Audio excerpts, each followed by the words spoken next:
Drama serial जुड़वां की आने वाली कहानी अब एक बेहद सनसनीखेज और जज्बाती मोड़ पर आ पहुंची है। आखिरकार वो पल करीब है जब फैसला होना है कि झारा की शादी किससे होगी। ज़ारा, जिसने अपनी बहन की खुशियों के लिए अपनी सच्ची मोहब्बत की कुर्बानी देने का इरादा कर लिया है, मगर क्या वो इस फैसले पर कायम रह पाएगी? उधर मिसरत और अब्बार ये सोचने पर मजबूर हो चुके हैं कि उन्हें कराची जाकर झारा के माँ बाप से इस मामले पर बात करनी चाहिए। अब्बार तो जैसे शादी के लिए बेकरार हो चुका है। जैसे ही अब्बार शाजिया को कॉल करके बताता है कि वो कराची आ रहे हैं ताकि मजहर भाई से बात हो सके, शाजिया खुशी से झूम उठती है। वो प्यार से कहती है, अब्बार, तुमने बहुत अच्छा फैसला किया है। लेकिन वहीं मिसरत का दिल अब भी सिर्फ सारा के लिए धड़कता है। वो आज भी यही चाहती है कि उसके बेटे की दुल्हन सिर्फ सारा हो, झारा नहीं।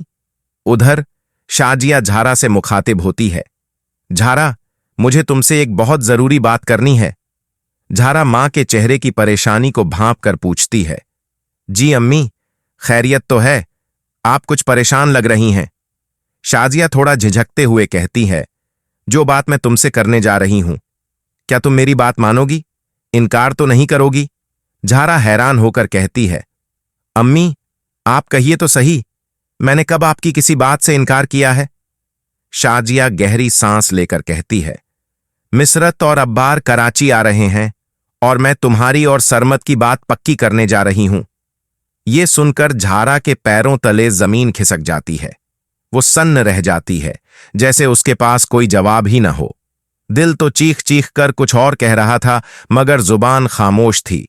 आंखों में नमी लिए वो बस इतना कह पाती है, अगर आपको यही सही लगता है तो कर लीजिए, और फिर चुपचाप वहां से चली जाती है।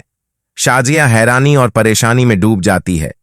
खुद से कहती है, आखिर ऐसा क्या है जो ये लड़की इतनी परेशान है? कुछ न कुछ बात तो जरूर है, मगर मैं जानूं तो कैसे? वो बार बार झारा से जानने की कोशिश करती है, मगर झारा खामोशी की चादर ओढ़े रहती है। जब कोई बात ही नहीं तो क्या बताऊं अम्मी? शाजिया गुस्से और दुख में कहती है, अगर वाकई कुछ नहीं है तो फिर मुझसे छुपाने की जरूरत क्यों? मैं मां हूं और मैं अच्छी तरह जानती हूं कि कुछ न कुछ जरूर है जो तुम मुझसे छुपा रही हो। तुम्हें मुझे सच बताना होगा। ज़ारा अश्कबार आंखों से कहती है, अम्मी, आप क्यों मेरी बात नहीं समझ रही? वाकई कुछ नहीं है, आप यूं ही परेशान हो रही हैं। शाजिया गहरी सोच में डूब जाती है। कहीं मैं अपनी ही बेटी के साथ नाइंसाफी तो नहीं कर रही? फिर वो मजहर के पास जाती है। मजहर, मुझे तुमसे एक बेहद जरूरी बात करनी है। मजहर चौंकता है। हां बोलो, क्या बात है? शाजिया संजीदगी से कहती है, मैं चाहती हूं कि अब अपनी बेटी की शादी कर दूं, और मैंने फैसला कर लिया है कि झारा और सरमत की बात पक्की कर दी जाए। यह सुनकर मजहर पूछता है, तुम सरमत की बात कर रही हो? शाजिया हां में सिर हिलाती है। हां, सरमत की ही बात कर रही हूं। क्या तुम्हें कोई ऐतराज है? मजहर थोड़ी देर सोचकर कहता है, मुझे कोई ऐतराज नहीं, मगर तुम जानती हो, अगर ज़ारा की बात सरमत से करोगी तो फिर सारा की शादी भी आदिल से करनी होगी। शाजिया पुरज़्म लहजे में कहती है, ठीक है, मैं उसके लिए भी तैयार हूं, क्योंकि अब मैं सिर्फ और सिर्फ अपनी बेटियों के लिए आई हूं और अपने फर्ज से पीछे नहीं हट सकती। ये सुनकर मजहर खामोश हो जाता है, फिर दर्द से कहता है, शाजिया, काश तुम आज भी सिर्फ मेरी होती तो हम कभी जुदा ना होते। अगर तुम्हारे वालिद ने वो सब न किया होता। शाजिया गुस्से से बोल पड़ती है, मजहर, मैं तुम्हें पहले भी बता चुकी हूं, मेरे अब्बू ने कुछ गलत नहीं किया था। तुम भूल गए वो लम्हा जब मैं तुम्हारे गुस्से से डरकर अपनी बेटी को गोद में लिए इस घर से निकली थी। जिसने मुझे सहारा दिया वो और कोई नहीं, मेरा अब्बू था। मजहर शर्मिंदगी में डूब जाता है। शायद मैंने बार बार तुम्हें इल्जाम देकर गलती की। शायद तुम सच कह रही हो, मगर मैं तुम्हें समझ न सका। फिर आहिस्ता से कहता है, शाजिया, अगर आज भी तुम चाहो तो मेरे पास आ सकती हो। शाजिया तंजिया मुस्कान के साथ कहती है, बड़ी अजीब सोच है तुम्हारी। दूसरी बीवी के होते हुए तुम्हें लगता है मैं वापस आ सकती हूं? ये तुम सोच भी कैसे सकते हो? मजहर शर्मिंदगी के गहरे समुंदर में डूब जाता है। तुम जो कह रही हो वो दुरुस्त है, लेकिन एक बार मेरी बात समझने की कोशिश तो करो। शाजिया संजीदगी से कहती है, मजहर, अब हम अपनी जाती बातों पर बहस नहीं कर सकते। अब सिर्फ और सिर्फ अपने बच्चों के बारे में सोचना है। बेहतर यही होगा कि तुम भी इस मामले को यहीं खत्म कर दो।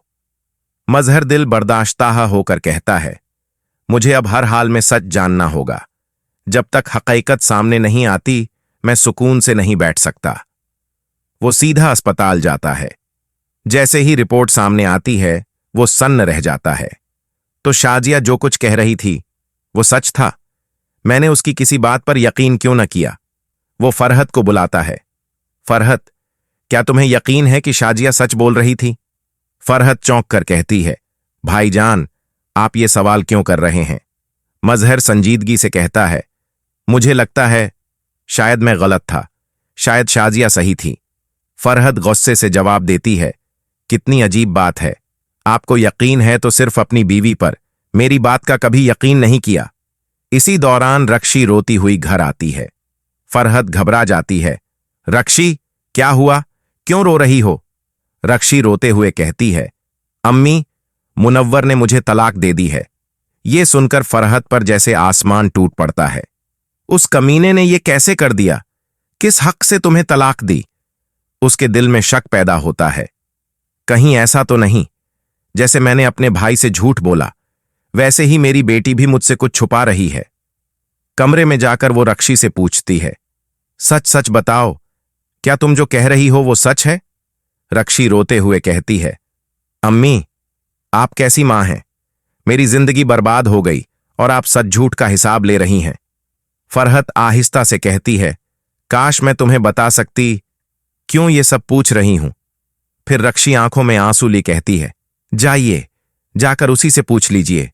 उसे कोई और लड़की पसंद आ गई है, अब उसे मेरी जरूरत नहीं। ये सुनकर फरहत का खून खौल उठता है। बस वो मेरे सामने आ जाए तो देखे क्या करती हूं। रक्षी थकी हुई आवाज में कहती है, बस करें अम्मी, आप बार बार एक ही बात क्यों दोहरा रही हैं? अगर आपको ये कहानी पसंद आई हो तो कृपया लाइक करें, सब्सक्राइब करें और अपनी राय कमेंट में जरूर दें। धन्यवाद।